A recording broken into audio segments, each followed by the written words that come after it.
please make a lot of noise for Skylar Bear.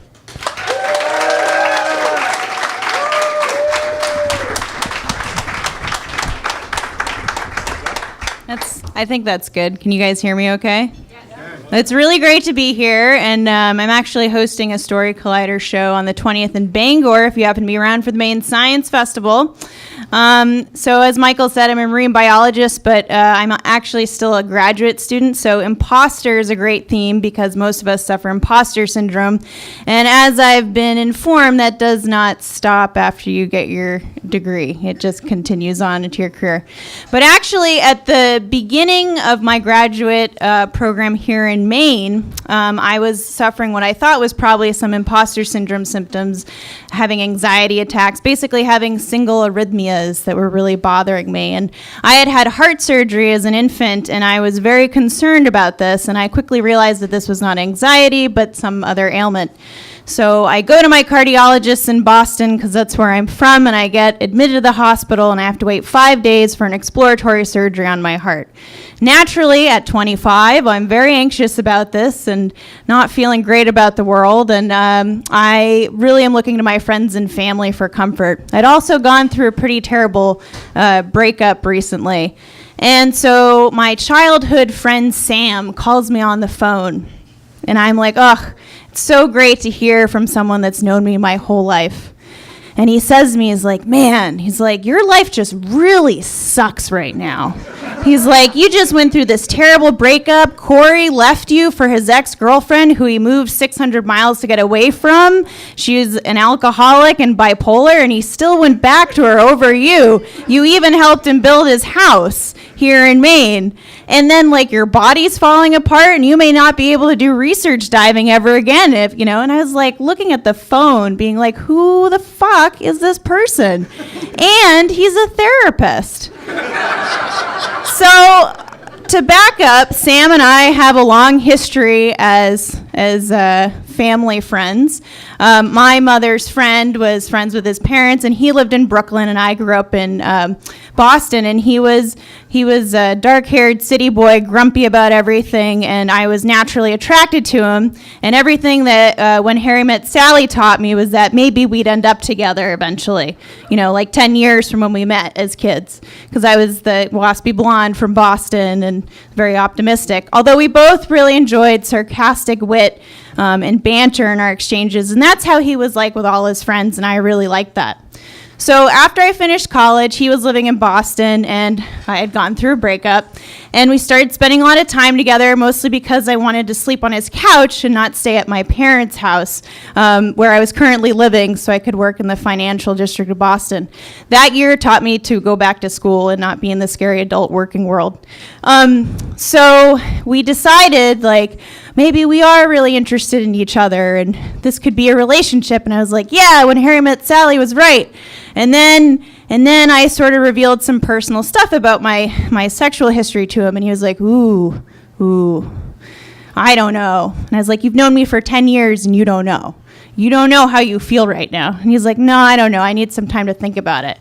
So for a month, he didn't talk to me, and then he was like, well, you're really attractive. My parents like you. You're smart and stuff, but I just can't imagine you being my girlfriend. So I was like, okay, whatever. So we moved on from that. So flash forward to me in the hospital, and this crazy phone call that I'm getting from him, someone who is now a therapist.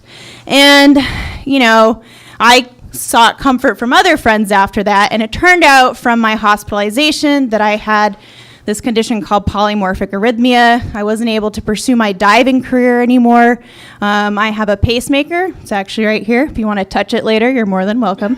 And I can give you a little more information on that.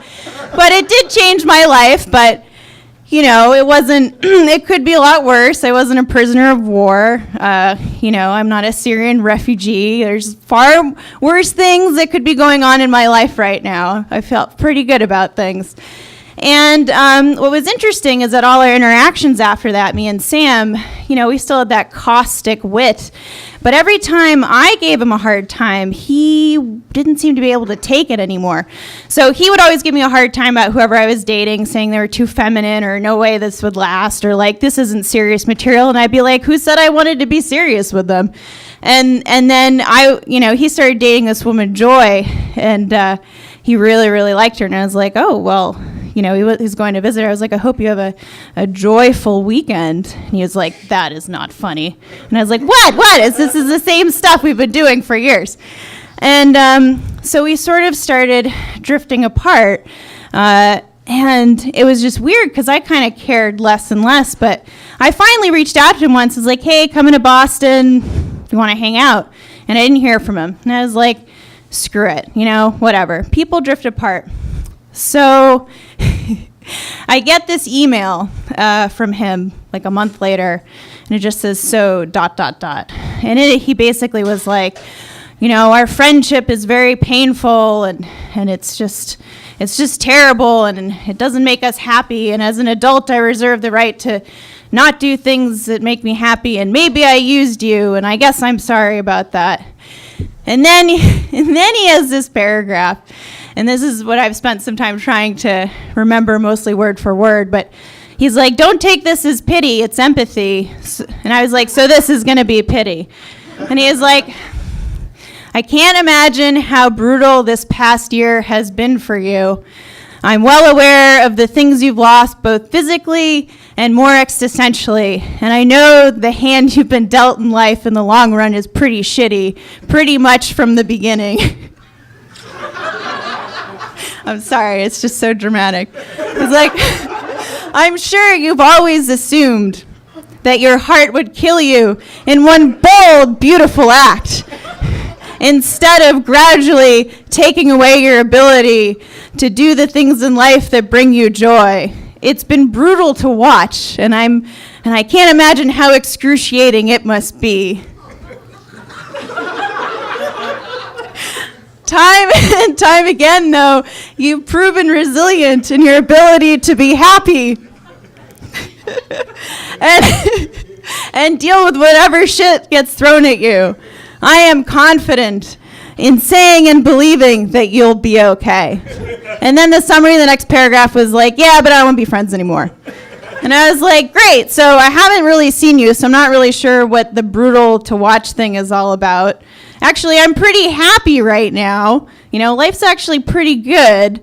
And and I was like, and so you feel bad for me, but then you don't want to be friends with me. It's like, boy, when times get tough, I know you'll be right there for me. So I sent him this email that was like, you do you, baby. I'll do me, and that's fine. You be happy if you can be, and I'm fine with us not being friends. So a few months after that, I have a little mishap with some scallop gonads, and you'll have to watch the Colbert Report if you haven't. And the Colbert Report gets in touch with me and does a piece on it a few months after that it airs. And I get tons of emails that week. But I get this one-line email from Sam that says, good job on the Colbert Report. And I was like, delete. Thank you.